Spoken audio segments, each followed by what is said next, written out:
శ్రీ సాయి సచ్చరిత్రము 27వ అధ్యాయం. భాగవతము విష్ణు సహస్రనామములనిచ్చి అనుగ్రహించుట, దీక్షిత్ యొక్క విఠల్ దర్శనము, గీతారహస్యము, కాపాడే దంపతులు. బాబా మత గ్రంథములను తమ స్వహస్తములతో స్పృశించి పవిత్రము చేసి వానిని తమ భక్తులకు పారాయణం కొరకు ప్రసాదించుట మొదలగునవి ఈ అధ్యాయంలో చెప్పుకొందుము. మానవుడు సముద్రంలో మునుగగానే అన్ని తీర్థములలోనూ పుణ్య నదులలోనూ స్నానం చేసిన పుణ్యం లభించును. అటులనే మానవుడు సద్గురుని పాదార విందములను ఆశ్రయింపగానే త్రిమూర్తులకు అనగా బ్రహ్మ విష్ణు మహేశ్వరులకు నమస్కరించిన ఫలముతో పాటు పరబ్రహ్మమునకు నమస్కరించిన ఫలితం కూడా లభించును. కోరికలను నెరవేర్చు కల్పతరువు, జ్ఞానమునకు సముద్రమును, మనకు ఆత్మసాక్షాత్కారమును కలుగు చేయనట్టి శ్రీ సాయి మహారాజునకు జయమగుగాక. ఓ సాయి, నీ కథలందు శ్రద్ధను కలుగు చేయము. చేతక పక్షి మేఘజలం త్రాగి ఎట్లు సంతసించునో అటులనే నీ కథలను చదువువారును వినువారును మిక్కిలి ప్రీతితో వానిని గ్రహింతురుగాక. నీ కథలు వినునప్పుడు వారికి వారి కుటుంబములకు సాత్విక భావములు కలుగుగాక. వారి శరీరములు చమరించుగాక. వారి నేత్రములు కన్నీటిచే నిండుగాక. వారి ప్రాణములు స్థిరపడుగాక. వారి మనసులు ఏకాగ్రమగుగాక. వారికి గగురుపాటు కలుగుగాక. వారు వెక్కుచూ ఏడ్చి వణికెదరుగాక. వారిలో గల వైషమ్యములు తరతమ భేదములు నిష్క్రమించుగాక. ఇట్లు జరిగినచో గురువుగారి కటాక్షం వారిపైన ప్రసాదించినదనుకొనవలెను. ఈ భావములు నీలో కలిగినప్పుడు గురువు మిక్కిలి సంతసించి ఆత్మసాక్షాత్కారమునకు దారి చూపును. మాయాబంధనముల నుండి స్వేచ్ఛ పొందుటకు బాబాను హృదయపూర్వకంగా శరణాగతి వేడవలెను. వేదములు నిన్ను మాయ అనే మహాసముద్రమును దాటింపలేవు. సద్గురువే ఆ పని చేయగలరు. సర్వజీవకోటి యందును భగవంతుని చూచున్నట్లు చేయగలరు. గ్రంథములను పవిత్రం చేసి కానుకగా ఇచ్చుట. ముందటి అధ్యాయంలో బాబా బోధలోనొచ్చు తీరులను చూచితిమి. అందులో ఇంకొక దానిని ఈ అధ్యాయంలో చూచెదము. కొందరు భక్తులు మత గ్రంథములను పారాయణ చేయుటకు బాబా చేతికిచ్చి బాబా పవిత్రం చేసిన పిమ్మట వానిని పుచ్చుకొనెడివారు. అట్టి గ్రంథములు పారాయణ చేయనప్పుడు బాబా తమతో ఉన్నట్లు భావించెడివారు. ఒకనాడు కాకా మహాజని ఏకనాథ భాగవతమును తీసుకొని షిరిడీకి వచ్చెను.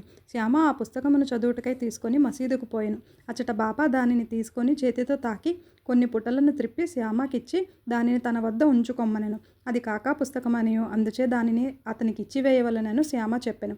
కానీ బాబా దానిని నీకిచ్చి తిని దానిని జాగ్రత్తగా నీ వద్ద ఉంచుము, అది నీకు పనికి వచ్చును అనిరి. ఈ ప్రకారముగా బాబా అనేక పుస్తకములను శ్యామ వద్ద ఉంచెను. కొన్ని దినముల పిమ్మట కాకా మహాజని తిరిగి భాగవతమును తెచ్చి బాబాకిచ్చెను.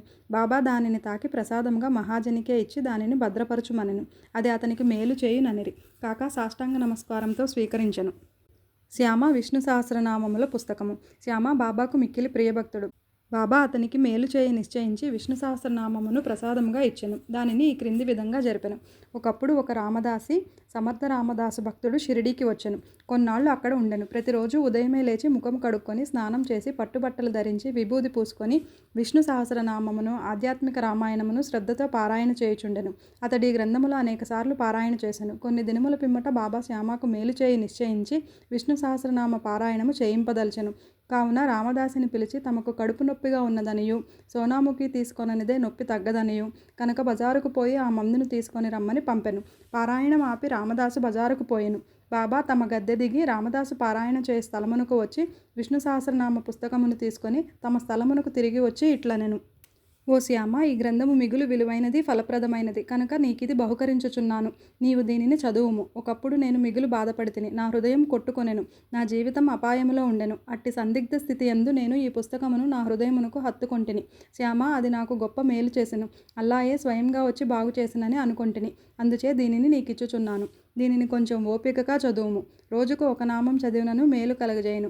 శ్యామ తనకు ఆ పుస్తకం అక్కర్లేదనెను. ఆ పుస్తకం రామదాసిది. అతడు పిచ్చివాడు, మొండివాడు, కోపిష్టి కావున వానితో కయ్యం వచ్చుననెను. మరియు తాను అనాగరికుడొకటిచే దేవనాగరి అక్షరములు చదవలేననెను. వినోదార్థం తనకు రామదాసికి బాబా కయ్యం కలుగచేయుచున్నాడని శ్యామ అనుకొనినే కానీ బాబా తనకు మేలు కలుగచేయుచున్నాడని అనుకొనలేదు. బాబా ఆ సహస్రనామం అనే మాలను శ్యామ మెడలో వేయి నిశ్చయించెను. అతడు అనాగరికుడైనప్పటికీ బాబాకు ముఖ్య భక్తుడు. బాబా ఈ ప్రకారం అతనిని ప్రపంచ బాధల నుండి తప్పించగోరెను. భగవన్నామ ఫలితం అందరికీ విశదమే.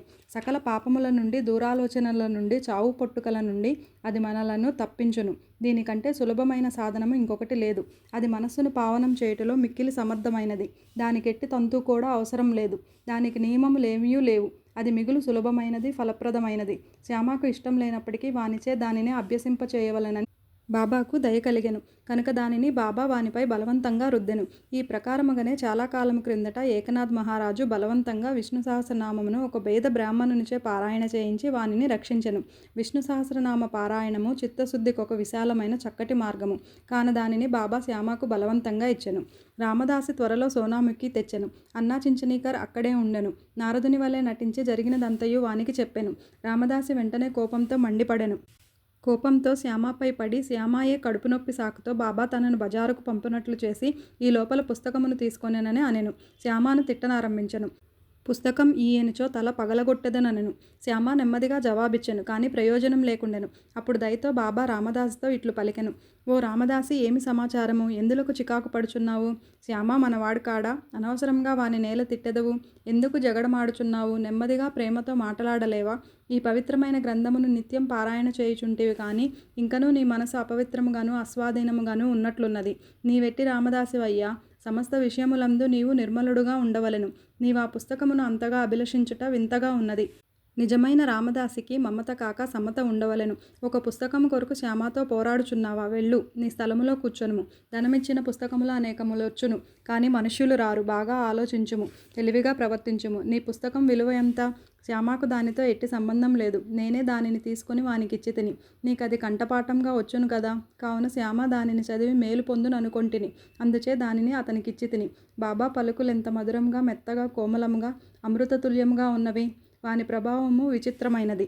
రామదాసు శాంతించెను. దానికి బదులు పంచరత్న గీత అను గ్రంథమును శ్యామ వద్ద నుంచి తీసుకొనదలచెను. శ్యామ మిక్కిలి సంతసించి ఒకటేలా 10 పుస్తకములనిచ్చేదనెను. బాబా ఈ విధంగా వారి తగవును తీర్చెను. ఇందు ఆలోచించవలసిన విషయమేమన్నా, రామదాసి పంచరత్న గీతను ఏలకోరెను. అతడు లోనున్న భగవంతుని తెలుసుకొనుటకు ఎన్నడూ ప్రయత్నించి ఉండలేదు. ప్రతినిత్యం మత గ్రంథములను మసీదులో బాబా ముందర పారాయణ చేయువాడు శ్యామతో బాబా ఎదుట ఏల జగడమాడెను. మనము ఎవరిని నిందించవలెనో, ఎవరిని తప్పు పట్టవలనో పోల్చుకొనలేము. ఈ కథ ఈ విధంగా నడిపించకపోయినచో ఈ విషయం యొక్క ప్రాముఖ్యము, భగవన్నామస్మరణ ఫలితము, విష్ణు సహస్రనామ పారాయణము మొదలగున్నవి శ్యామకు తెలిసి ఉండవు. బాబా బోధించు మార్గము, ప్రాముఖ్యము కలుగజేయే విషయములు సాటిలేనివి. ఈ గ్రంథమును క్రమంగా శ్యామ చదివి దానిలో గొప్ప ప్రావీణ్యమును సంపాదించెను. శ్రీమాన్ బూటి అల్లుడగు జీజే నార్కేకు బోధించగలిగెను. ఈ నార్కే పూనా ఇంజనీరింగ్ కాలేజీ ప్రిన్సిపల్గా ఉండెను. గీతా రహస్యము. బ్రహ్మ విద్య అధ్యయనం చేయి వారిని బాబా ఎల్లప్పుడూ ప్రేమించువారు, ప్రోత్సహించువారు. ఇచ్చట దానికి ఒక ఉదాహరణ ఇచ్చెదము. ఒకనాడు బాపు సాహెబ్ జోక్కు ఒక పార్సిల్ వచ్చెను. అందులో తిలక్ రాసిన గీతా రహస్యం ఉండెను. అతడు పార్సిల్ను తన చంకలో పెట్టుకొని మసీదుకు వచ్చెను. బాబాకు సాష్టాంగ నమస్కారం చేయనప్పుడు అది క్రింద పడెను. అదేమని బాబా అడిగెను. అక్కడనే దానిని విప్పి బాబా చేతిలో ఆ పుస్తకమును ఉంచెను. బాబా కొన్ని నిమిషములు పుస్తకములోని పేజీలను త్రిప్పి తన జేబులో నుండి ₹1 తీసి పుస్తకముపై పెట్టి దక్షిణతో కూడా పుస్తకమును జోగుకు అందించెను. దీనిని పూర్తిగా చదువుము, నీకు మేలు కలుగును అనిరి. కాపర్డే దంపతులు. కాపర్డేల వృత్తాంతంతో ఈ అధ్యాయమును ముగించెదము. ఒకప్పుడు కాపర్డే తన భార్యతో షిరిడీ వచ్చి కొన్ని నెలలుండెను. దాదాసాహెబ్ కాపర్డే సామాన్యుడు కాడు. అమరావతిలో మిక్కిలి ప్రసిద్ధికెక్కిన ప్లీడరు, మిక్కిలి ధనవంతుడు, ఢిల్లీ కౌన్సిల్లో సభ్యుడు, మిక్కిలి తెలివైనవాడు, గొప్ప వక్త. కానీ బాబా ముందర ఎప్పుడూ నోరు తెరవలేదు. అనేక మంది భక్తులు పలుమారులు బాబాతో మాటలాడిరి, వాదించిరి. కానీ 3 మాత్రం, కాపర్డే, నూల్కర్, బూటి, నిశ్శబ్దంగా కూర్చుండువారు. వారు వినయ, విధేయత, నమ్రతలున్న ప్రముఖులు. పంచదశని ఇతరులకు బోధించగలిగిన కాపర్డే బాబా ముందర మసీదులో కూర్చొనున్నప్పుడు నోరెత్తి మాట్లాడువాడు కాడు. నిజంగా మానవుడెంత చదివినవాడైనప్పటికీ, వేదపారాయణ చేసినవాడైనను బ్రహ్మజ్ఞాని ముందర వెలవెలబోవును. పుస్తక జ్ఞానం బ్రహ్మజ్ఞానం ముందు రాణించదు. దాదాసాహెబ్ కాపర్డే 4 మాసములుండెను. కానీ అతని భార్య 7 మాసములుండెను. ఇద్దరూ షిరిడీలో ఉండుటచే సంతసించిరి. కాపర్డే గారి భార్య బాబా యందు భక్తి శ్రద్ధలు కలిగి ఉండేటిది. ఆమె బాబాను మిగులు ప్రేమించుచుండెను. ప్రతిరోజు 12 గంటలకు బాబా కొరకు నైవేద్యమును స్వయంగా తెచ్చుచుండెను. దానిని బాబా ఆమోదించిన తరువాత తాను భోజనం చేయుచుండెను. ఆమె యొక్క నిలకడను, నిశ్చల భక్తిని బాబా ఇతరులకు బోధించనించెను. ఆమె ఒకనాడు మధ్యాహ్న భోజన సమయమున ఒక పళ్ళెంలో సాంజా, పూరి, అన్నము, పులుసు, పరమాన్నం మొదలగున్నవి తీసుకొని మసీదుకు వచ్చెను. గంటల కొలది ఊరకనే ఉండు బాబా ఆనాడు వెంటనే లేచి భోజన స్థలంలో కూర్చుండి ఆమె తెచ్చిన పళ్ళెముపై ఆకు తీసి త్వరగా తిననారంభించెను. శ్యామ ఇట్లడిగెను.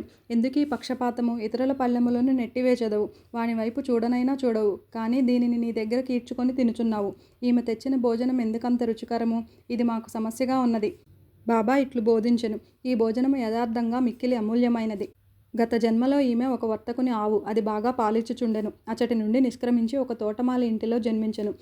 తదుపరి ఒక క్షత్రియుని ఇంటిలో జన్మించి ఒక వర్తకుని వివాహమాడెను. తరువాత ఒక బ్రాహ్మణుని కుటుంబంలో జన్మించెను. చాలా కాలం పిమ్మట ఆమెను నేను చూచితిని కావున ఆమె పళ్ళెం నుండి ఇంకనూ కొన్ని ప్రేమాయుతమగు ముద్దలను తీసుకొననిండు. ఇట్లనుచు బాబా ఆమె పళ్ళెమును ఖాళీ చేసెను. నోరు చేతులు కడుగుకొని త్రేపులు తీయుచు తిరిగి తన గద్దెపై కూర్చుండెను. అప్పుడు ఆమె బాబాకు నమస్కరించెను. బాబా కాళ్ళను పిసుకుచుండెను. బాబా ఆమెతో మాట్లాడదొడంగెను. బాబా కాళ్ళను తోముచున్న ఆమె చేతులను బాబా తోముట ప్రారంభించెను. గురు శిష్యులు వండరులు సేవ చేసుకొనుట చూసి శామా ఇటులనెను. చాలా బాగా జరుగుచున్నది. భగవంతుడును భక్తురాలను ఒకరికొకరు సేవ చేసుకొనుట మిగులు వింతగా ఉన్నది. ఆమె యథార్థమైన ప్రేమకు సంతసించి బాబా మెల్లగా మృదువైన ఆకర్షించు కంఠముతో రాజారాం అను మంత్రమును ఎల్లప్పుడూ జపించుమనుచు ఇట్లనెను. నీవిట్లు చేసినచో నీ జీవితాశయమును పొందెదవు. నీ మనస్సు శాంతించును, నీకు మేలు కలుగును. ఆధ్యాత్మికం తెలియని వారికి ఇది సామాన్య విషయం వలె కనిపించును. కానీ ఇది అట్లు కాదు. అది శక్తిపాతము, అనగా గురువు శిష్యునకు శక్తి ప్రసాదించుట. బాబా యొక్క మాటలు ఎంత బలమైనవి, ఎంత ఫలవంతమైనవి. అవి ఒక్క క్షణంలో ఆమె హృదయంలో ప్రవేశించి స్థిరపడెను. ఈ విషయము గురువునకు శిష్యునికి గల సంబంధమును బోధించుచున్నది. ఇద్దరూ పరస్పరం ప్రేమించి సేవ చేసుకొనవలెను. వారిద్దరి మధ్య భేదం లేదు. ఇద్దరూ ఒకటే. ఒకరు లేనిదే మరి ఒకరు లేరు. శిష్యుడు తన శిరస్సును గురువు పాదముల మీద పెట్టుట బాహ్య దృశ్యమే కానీ యథార్థంగా వారిరువురు లోపల ఒకటే. వారి మధ్య భేదం పాటించువారు పక్వమునకు రానివారు, సంపూర్ణ జ్ఞానం లేనివారును. 27వ అధ్యాయం సంపూర్ణం. ఓం నమో సాయినాథాయ.